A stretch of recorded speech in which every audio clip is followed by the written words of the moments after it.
Ryuichi and Kotarou are two inseparable brothers who lost their parents in a plane crash, so the chairwoman of a high school who had also lost her family in the same accident takes them in. However, she doesn't want them so that they could be her new family, but instead to have Ryuichi be the school's babysitter, since he's had experience looking after his brother since infancy. Upon meeting, she reminds Ryuichi that they wasn't called to be her new sons, and gives him a brief interview on his caretaking abilities. Once she is satisfied, she orders her secretary, called Seikawa, to lead the brothers to the school's daycare room. Seikawa informs Ryuichi that he's been entrusted with the task of looking after the children of the school's employees, and that the babysitter club was created to assist the female teachers there. But due to a lack of volunteers and insufficient funding, it's been short-handed, so the chairwoman called Ryuichi and Kotarou to help start the club. When going inside, they meet someone named Uzeda, who is the only daycare staff member. He welcomes Ryuichi and Kotarou and introduces them to the other kids, who are called Taka, Kirin, Takuma, Kazuma, and Midori. At night, the teachers arrive to pick up their children, but Taka is the only one still waiting to be picked up. Ryuichi is expecting his mother to come, but is surprised when his brother arrives to collect him instead. Taka refuses to leave and wants to play with Ryuichi some more, so his older brother gives him a brotherly hit on the head and takes him home. After they leave, Ryuichi tends to Kotarou, who's been quiet all day. He panics after noticing he has a terrible fever, then rushes outside after Taka's older brother and asks him if he will take him to the nearest hospital. He agrees to help without hesitation and shows him the way. The doctor informs Ryuichi that the fever was probably caused by the stress from a change in environment. When going outside for some fresh air, he goes about notifying his parents, but then remembers that they are no longer alive. He starts to cry like anyone would in his shoes, when suddenly the chairwoman finds him and comforts him. She reminisces on the funeral for all the plane crash victims, pointing out that the only ones not crying were them and her. She kindly tells him that he's not alone, and doesn't have to be strong all by himself. After she leaves, Ryuichi goes back inside to collect Kotarou, who's feeling much better, so they go home. The following morning, the chairwoman orders Ryuichi to get up at once, despite it being 5 in the morning, and tells them breakfast and lunch is already prepared. She also gave Ryuichi a brand new uniform, which he is happy and proud to receive. While on his way to class, he notices people looking at him strange and laughing. He runs into Kamitani and asks if something is weird about him. He tells him to turn around, and it turns out all the children from the daycare had been following him. A girl called Maria gives Ryuichi a chewing out about the children, so he does his best to round them up as fast as he can and take them back to daycare. Maria is the top student in the advanced class and makes her studies her top priority. She brings Taka's lunch to daycare, explaining that Ms. Kamitani asked her to bring it since her son forgot.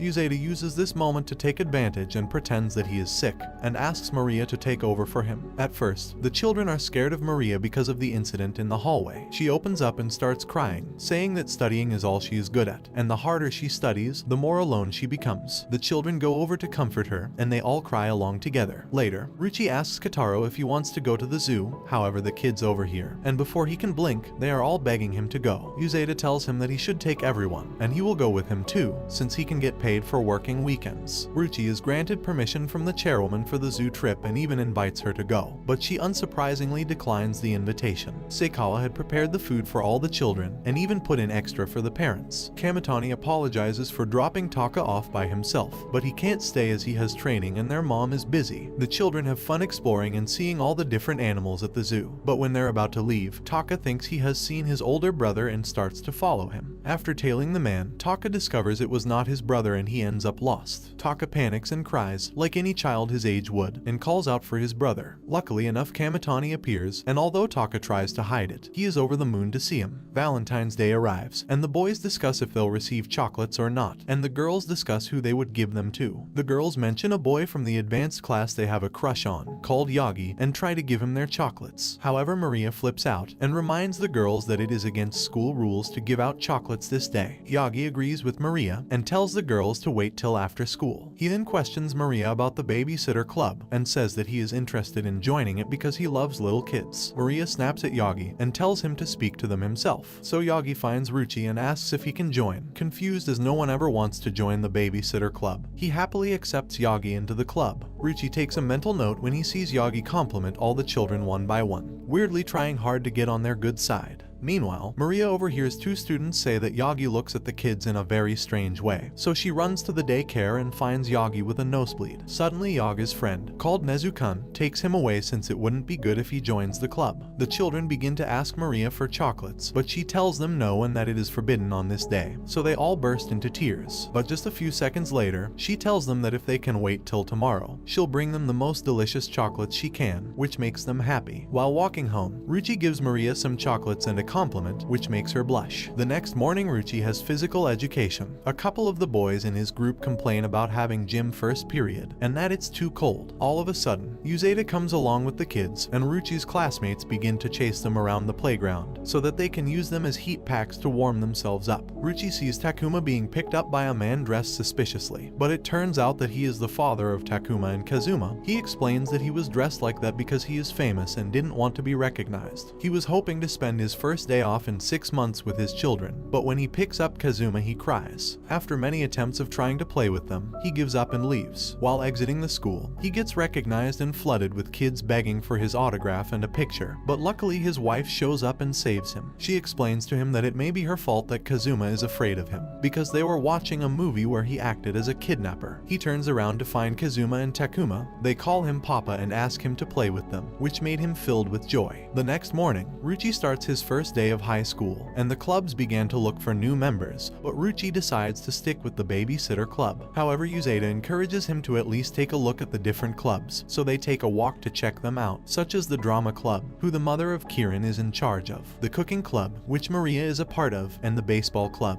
which Taka's older brother plays for. While Ryuichi is putting up a flyer for the Babysitter Club, Kamitani approaches to ask if he can join. Surprised as ever, Ryuichi asks him why, and he goes on to explain that it's because his brother Taka is there, and also that Kotarou recruited him. The next day, Ryuichi wakes up feeling heavy and sick, so the chairwoman takes Kotarou to stop the cold from spreading to him. She gives Ryuichi an extra blanket and Kotarou helps her prepare food and medicine to make him better. He uses all his strength just to get one drop out of a lemon, which was a cuteness overload for me. After having recovered, Ryuichi returns to the daycare, and while changing Midori's diaper, he realizes there are no wipes to clean her with, and while he looks for some more, she crawls away. Just then, a boy opens the door and gets a bad first impression. He had gone to the club to meet Midori, who apparently is to be his future daughter when he gets with her mother. Ryuichi thinks about it during class and is confused as he thought Midori's mom was married. When he gets to the daycare, he meets the boy again. He tells Ryuichi that he wants to help Midori's mother, since her husband was in heaven. When he was about to tell her his feelings, Midori starts to cry, and her mother tells her that her papa is returning from his trip today. When he finds out that he misunderstood Ms. Sawatari, he says that when she wants to go out with her husband, he could take care of Midori, covering up that he was just about to confess his love for her. When Ryuichi was drying his clothes, Kotarou sees someone in the bushes and brings Ryuichi over to help him. It turns out to be Kichi-kun, Nezu-kun's brother, so Ryuichi decides to call Nezu, but realizes that he didn't have his number, so he called Yagi instead, who came with Maria. It's discovered that Nezu-kun works a job while still being in school because he has a large family, and his little brother reveals that he ran away because someone wouldn't buy him a game. Suddenly, his other young brother pops out the bush too, and calls Yagi a pervert. After talking, Ryuichi and Yagi heave them out of the bush. At that moment, Nezu appears with the game Kichi wanted, and tells them they'd better thank father and share it with the others. The following school day, Ryuichi forgets his lunch, so Yuzeta lets Kotarou take it to him, to see how he goes with his first extra errand. Yuzeta managed to convince the boy that is in love with Midori's mother to watch over Kotarou, in exchange for a photo of her. On the other hand, Ryuichi's classmates offer to give him their lunch when they notice he was missing his. While Kotarou climbs the stairs, he collides with a student and falls, dropping Ryuichi's lunch, but the student Yuzeta tasked to watch over him saves the situation. He helps Kotarou to climb the rest of the stairs, and in the end he reaches Ryuichi's classroom. Kotarou gives him his lunch. However, Ryuichi was already full from the food his classmates gave him, but he doesn't mention it as he didn't want to let Kotarou's efforts go to waste, so he picks him up to go and eat their lunch together. While talking to her friends, Yuki gets questioned about her feelings for Ryuichi. She blushes and tells them to be quiet. Then the girls start saying how attractive he is and that he has a great personality. They voice their concerns about Maria and that she shouldn't be a problem as she only prioritizes her studies. But what the girls didn't know is that Maria was passing by, and she heard everything.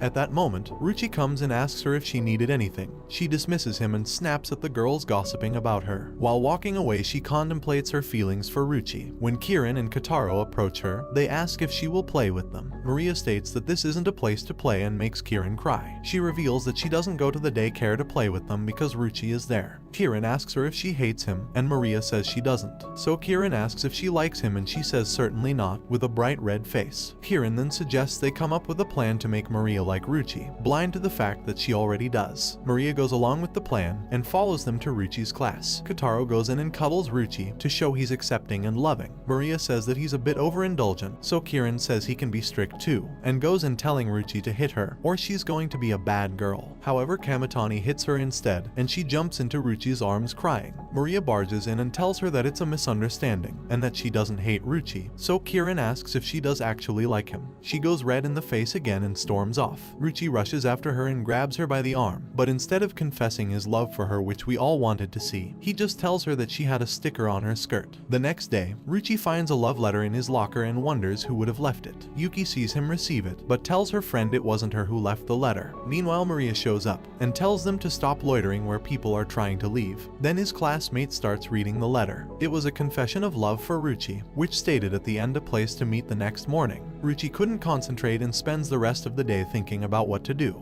At home, the chairwoman thinks he might have a cold as his face was red from blushing so much, and tells him to take a hot bath and go to sleep. When Ryuuichi and Kotarou were on their way to school, he was totally lost in thought from what to tell his secret lover. He loses Kotarou and runs into Maria and Yuki, who left early to find out who gave Ryuuichi the love letter. They offer to help Ryuuichi find Kotarou, but it turns out he was found by Kamitani. We discover that Kotarou wandered into someone's yard to bring Ryuuichi a lemon, as he thinks he is sick and needs to get better, when really he's just been acting weird because a girl likes him. In the end, Ryuuichi rejects the girl who sent him the letter because his priority was Kotarou. Meanwhile, Maria and Yuki were hidden in a bush listening to everything. Later, Kamitani and Taka invite Ryuuichi and Kotarou to a festival. They arrive well dressed for the occasion, while Kamitani was dressed casually. He bets Taka that he will lose his sword by the end of the day. Then they start walking. Taka finds a game he wants to play which rewards a cool prize for winning, but it was clear that the game was arranged so that he loses, so Kamitani drags him away. They run into Uzeda, who was there working a part-time job that his neighbor asked him to do. At that moment, Taka realizes that he had lost his sword and bursts into tears, so they all start to search for it. The sword doesn't turn up, so Kamitani tells him that he can play the game he wanted if he decides not to search anymore. Taka accepts, and when Kotarou pulls one of the ropes, the same sword that he lost comes out. Kamitani grabs the dodgy worker, and as an apology he gave them the newest game system. Returning to the daycare routine, Kamitani had quarreled with his brother for drawing a poop on his autographed baseball, but instead of hitting him like he usually does, he just completely ignores him. Outside, Ryuuichi tries to talk to him and explains that Kotarou had also destroyed some of his stuff too, but Kamitani explains that he wasn't angry about the ball, but that he doesn't understand what he did was wrong. On the other hand, the chairwoman was giving Taka a lesson. She asks for the sword he treasures and pretends she's going to break it to show Taka what his brother felt when he messed up his ball, and in the end they both reconcile. The day of the Academy Festival had finally arrived, and for some reason the daycare room also had to participate. The parents of all the children are going to attend, and Kieran's father arrives. He asks where the hot babysitter girls are, and Uzeda plays a trick on him, introducing him to Kamitani and Ryuuichi wearing wigs. Quickly he realizes that they are men, and says that he doesn't feel comfortable leaving his daughter with male babysitters, because he doesn't want his daughter's innocence stained. When he was just about to leave with his daughter, Ryuuichi stops him. He seemed to quickly forget that Ryuuichi was a boy, but when Midori pulls the wig and it falls off, he flips out, and becomes even more determined to take his daughter from the daycare. Kamitani intervenes, who Kieran's father again mistakes for a girl. At that moment, Midori's father arrives, guided by the boy who is in love with Midori's mother. All the parents share a moment and realize that their children are growing up so fast. Suddenly, Kamitani's mother appears at the daycare and informs them there are some eggs due to hatch soon over in the science lab, and asks if they would like to go and see them. The children get excited and instantly make their way to the lab. However, the eggs are due to hatch the next day, which Taka's mom tried to tell them before they ran off excited. The following morning, Kotarou was excited to see the chicks. Taka's mom was there early and invites them in her classroom, as the eggs were about to hatch. Ryuuichi and Kotarou patiently wait by the incubator, and finally the eggs hatch. Later on, all the other kids come to see the chicks too,